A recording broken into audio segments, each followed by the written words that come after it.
旅4日目の後半、そして5日目はここダイヤモンドヘッドビーチにサーフィンをしに来た。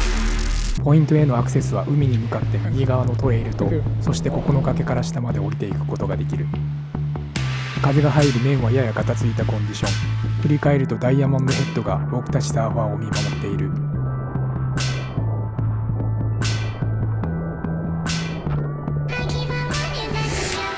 この日のハワイは貿易風による北東の風が強く吹いていた。ダイヤモンドヘッドの少し突き出た地形はタウンの波よりワンサイズ大きく波を拾っているようだった。しかしそれと同時に風も拾いやすく、流れも強く出ていた。だけど僕は日本海のサーファーだ。そんなことはあまり気にせず、とにかくサーフィンを楽しんだ。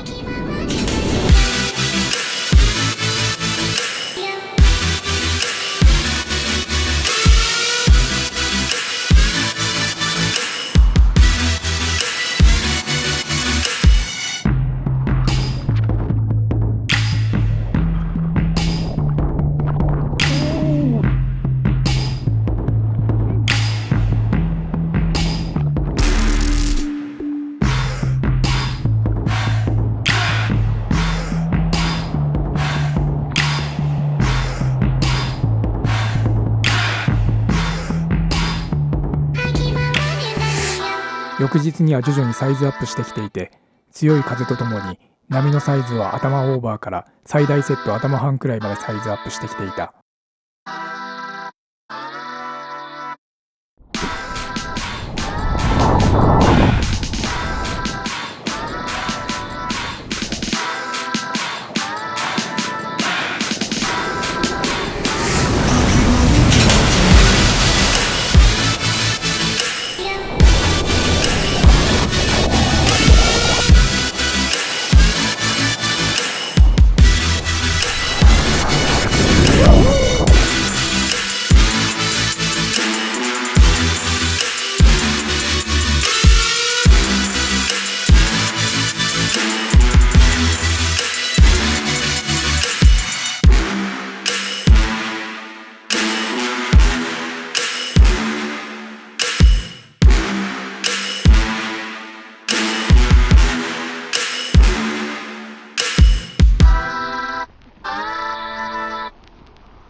向こうに行くとシャワーなんですけど、ここから登っていきたいとこですが、サンダルを持ってきてないんで、帰りもこっちの崖から登って戻ります。近いんですけど、こっちシャワーがないんで、は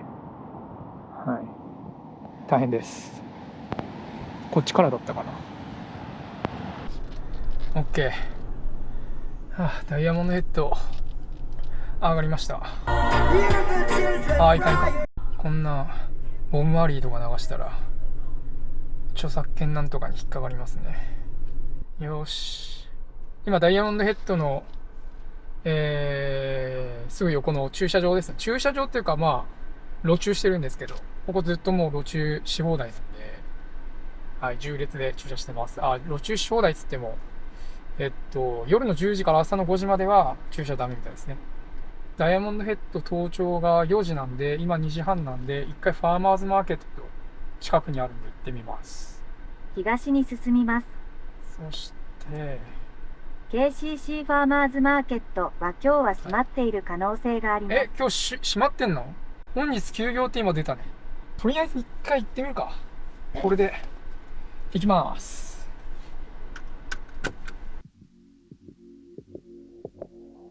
ファーマーズマーケットは開いてない。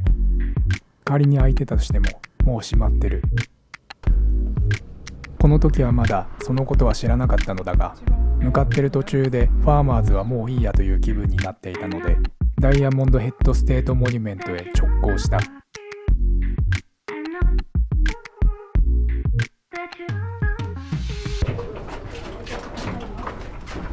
ダイヤモンドヘッドビーチのほぼ山頂からの景色、すげえ。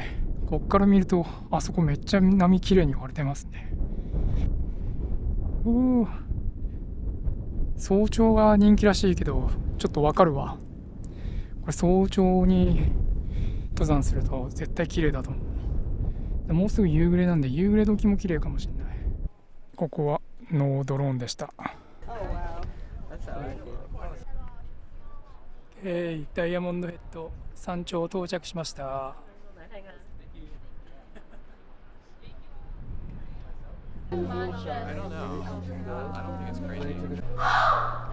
さっきからここから声がする。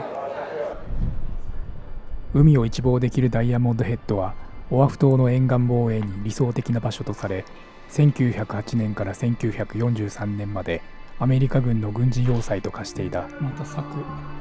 外からはわからないが、ダイヤモンドヘッドの内部はその時の名残がそのまま残っていた。なぜかここにも扉がある。約30万年前に起きた火山の噴火によってダイヤモンドヘッドはできたらしい。その時の水蒸気爆発によって吹き飛んだ火口は巨大なクレーターとなっている。旅の一番の目的はサーフィンだった。その他に文化の違いや人に触れたり、綺麗な景色を見たり、いい波に乗ったり、それだけだった。でもサーフィンだけじゃなく、考えるとここにも確かなストーリーがある。僕たち日本人は過去にハワイに大規模な空襲を仕掛けた歴史がある。日本軍の第二陣は北東から回り込み、おそらくダイヤモンドヘッドの前を通過していると思われる。ただ戦争の痛みや悲しみを伝えたいとか、そういったことを今言いたいわけではない。およそ30万年前、このダイヤモンドヘッドは生まれ、それから何万年後だろうか人が住むようになり、そして80年前には僕たちの先祖がこの空を飛んでいた。そして今僕は30万年前から続いた歴史の最先端に立っている。そう思うと何か言葉にできない不思議な気持ちになった。これからも人類は進化を続けていく。人々の生活や街の景色など何もかもが変わっていくだろう。あるいは古い歴史はだんだんと人々から忘れ去られていくのかもしれない。